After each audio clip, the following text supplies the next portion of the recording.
Welcome back, Vicarious viewers. If this is your first time, my name is Vicente, and we finally have the first official trailer for the next Terminator movie, Dark Fate.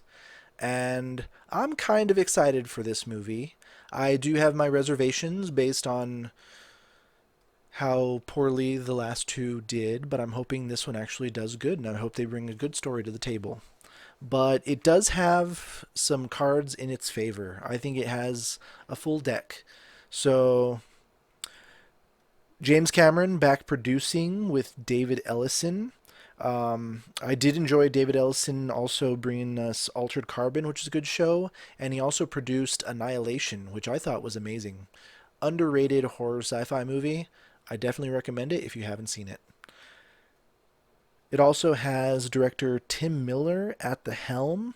Of course, he directed Deadpool, so I know that he can bring some good action and direction to this movie. Of course, this one doesn't need all of the comedy that Deadpool had. I mean, the franchise as a whole, the first two movies were pretty serious. They were rated R, they were violent. Uh, and we know he can do that at least well. But I know Terminator 2 had the comedy relief. It had the little quips because it's dealing with a teenager and a futuristic robot that he's trying to make friends with. And it was cute, but it didn't take away from the dark tone of the movie overall. It was sparse comedy, used right, used well. And hopefully they can do that here. He doesn't need to go overboard with the one-liners. And I heard that this budget is about 160 to 200 million. So I mean, we're not talking Marvel level budget for this thing, but it's a mid-level blockbuster budget, and we at least know that Tim Miller can work with a budget. I mean, he popped out Deadpool for a very small budget, and he did well. He used it right. There are a lot of writers, including James Cameron and Ellison, but the one that stood out to me was David Goyer. He is one of the main writers on this, and was doing screenplays for the Blade trilogy, the Dark Knight trilogy, Man of Steel. He also did Dark City and The Invisible, and those were some good independent films. Dark City, highly underrated 1997 sci-fi film. I recommend it. Great time. And I think even the graphics do seem a little dated by today's standards, but they almost kind of hold up too. It's still a good movie to watch. I mean, he also did the screenwriting for Batman and Superman, but I mean, we all have our off days. And hopefully that was his one off day. Because I really want this one to succeed. But then you have Linda Hamilton back. Awesome. And James Cameron confirmed that this will be rated R, which excites me the most because I never understand how people can take an R rated franchise and turn it into PG 13 in the sequels. It just doesn't work. The core audience is adults that went for adult material. And in their eyes, I see them wanting to expand their audience, get the teenagers and the tweens in there with their families to see them. But then when you alienate the single adults that were a lot of your core audience to begin with, they're going to drop out and wait for video, and you just traded one audience for another. I think making it rated R pulls in the bigger audiences because then the teenagers really want to see it because they're not allowed to see it. So then they're the ones begging their parents, their older siblings, their aunties and uncles, buy me a ticket, take me to see this. That draws in your audience. I mean, my mom would see some rated R movies ahead of me to make sure like they didn't have things that she didn't want me to see. But then if I really wanted to see it and she approved, she would take me. And that kind of push still exists. You'll still get some younger audiences with their parent discretion. So I'm glad that this is going to be rated R. So with these cards in its deck, can it pull that full house? I'm hopeful. I really am. So let's see what this trailer does. Talk. talk fast. Oh, Linda. You first.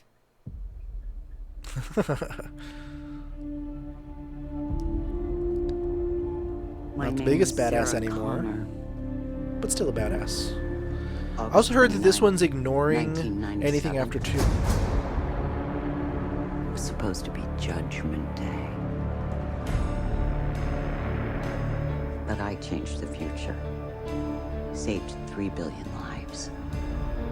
Enough of a resume for you? No. You may have changed the future, but you didn't change our fate.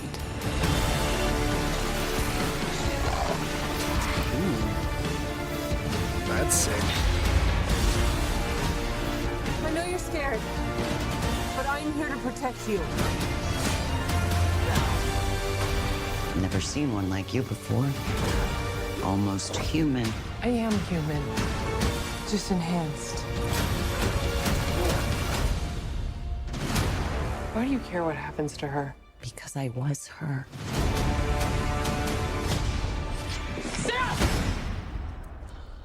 I can see you're very upset. I'm going to help you protect the girl. Nobody else is gonna die because of me! So who is she then? If you don't make it, everybody dies! Expect a big pain, brother. The whole body's a weapon. Sorry.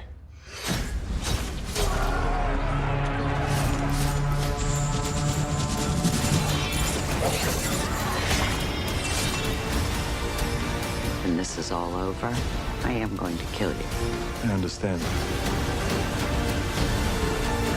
Showing us a lot of things. I hope they're not giving away everything.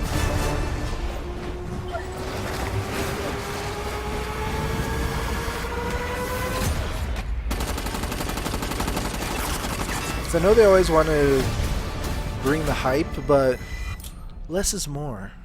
I'll be back.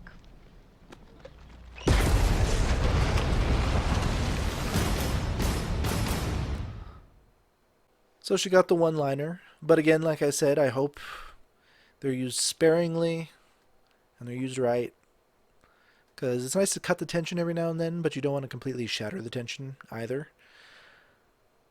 But it looks good. The graphics, you can see the fight scenes look pretty good. You know that Tim Miller can do some fight scenes, especially after Deadpool. So, looks like it'll be action-packed, dramatic. It says not rated yet, but they said it was going to be R. It better goddamn fucking be R. I also saw some personality and humor coming through with the evil Terminator. I forget the actor's name, but when he's smirking at the guard and says my whole body's a weapon. I don't know, are they programmed to have more personality to blend in better? I mean, it was kind of nice in the older movies. All the evil Terminators kind of had that cold, flat, icy personality. There was no personality. They were robotic, and there was an unnerving quality to that they were just machines coming after you relentlessly. And I hope they play off his personality okay and maybe don't do too much of it. I think he needs to be the icy cold killer that we need.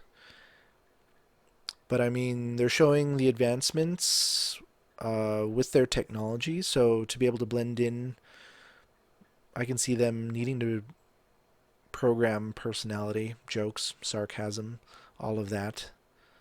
Well, what did you think? Let me know down in the comments. Hit like and subscribe if you enjoy reactions like this. Hit that notification bell to see when my videos drop, and thank you for stopping in for this Vicarious View.